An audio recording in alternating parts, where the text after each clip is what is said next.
Hi there, AK Guy here, and today we'll be taking a look at two walkie-talkies by Smart Walkies. So unlike all the previous products I've reviewed here, these products are not meant for the general consumers but businesses.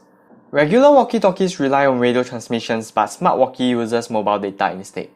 Thanks to that, you can send images to other Smart Walkies and it works without any range limitation as long as you are in Singapore. But how is this different from downloading a messaging app like WhatsApp or walkie-talkie app, which is essentially free? Well, there are three reasons why businesses in Singapore may want to opt for a Smart Walkie. Number one is the push to talk button, as well as a knob or buttons for quick changing of channels. This allows the person using it to talk to someone on the other end quickly and efficiently.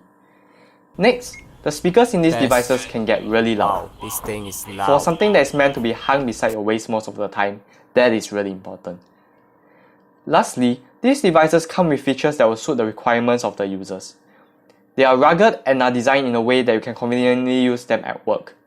For example, both of these come with a clip so that you can hook them on your belt when not in use. If you don't need any of the above features, then well, you can just download their app on the Play Store or App Store on your mobile device. For both devices, the pricing is the same at $43 per month with a 24 months contract. You must be thinking right now, how are they priced the same? Well, you are paying for the service and the device is free of charge with the service. If you do sign up for a service though, which should you choose? Let's take a look at what each of them have to offer. Beginning with the normal, it has a 4.7-inch display with a row of capacitive buttons right below, as well as holes for speakers. On top, we have a earpiece that you won't ever be using, as well as a front-facing camera. Its quality is as bad as you expect, but it's good enough to capture what you are doing with decent lighting. We also have a camera on the rear whose quality is equally as abysmal. Below that, we have some pins which I'll talk about more later. There is a clip in the middle and that panel holding it is removable for access to a battery. On the top left, we have a micro SD and SIM card slot which you shouldn't touch. Below that is a red button that is your push to talk button. It is textured and quite clicky, so you won't have difficulties finding and clicking it. Near the bottom are the volume keys. On the other side, we have a charging port and audio jack. Below it is another textured red button that does nothing at the moment, a power button and a fingerprint scanner. The power button doesn't have a lot of travel and is quite hard to click.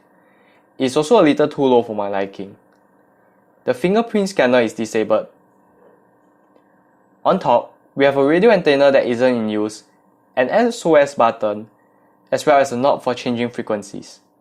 There is nothing of interest at the bottom. Back to the connectors on the rear. With this, you can connect a detachable camera. See these buttons? They allow you to quickly take photo or record a video without having to wait to display. The quality of camera isn't any better than the previous ones I've talked about. Next, let's take a look at the Talkie. Unlike the normal, this has a much smaller display and there are many physical buttons right under it. It is still touchscreen, but you don't have to use it to interact with the UI. What this means is that you can use the device even with gloves on. Above the display is a camera, once again, very mediocre quality. On the rear, we also have a camera and a removable panel that gives you access to a battery. It comes with a belt holder, but that blocks the camera. On top, we have two buttons for changing channels, as well as the SOS button, which is partially blocked when the holder is on. On the left, there is a push-to-talk button between the volume buttons. It isn't as textured as the normals, but is easily identified by the large size. There is also a mute button below that instantly makes the volume really soft, though still audible. To the right is a micro USB charging slot and a power button. Again, this button does not have a lot of travel and is positioned a little too low for my liking. On moderate usage, both devices will last you about a full day of use. Which should you choose? While the normal looks like the more modern and has the obvious option, it's bulkier and you can't really use it with gloves on.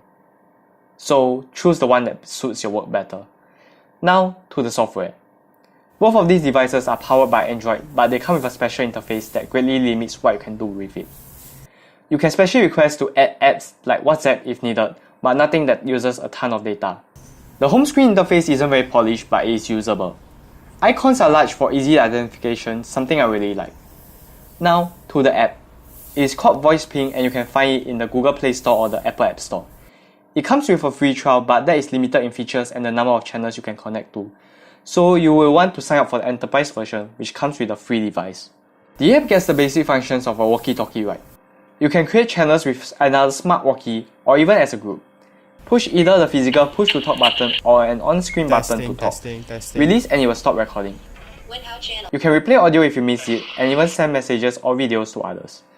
You can also type out your messages instead of talking and the app will read out your message at the other end.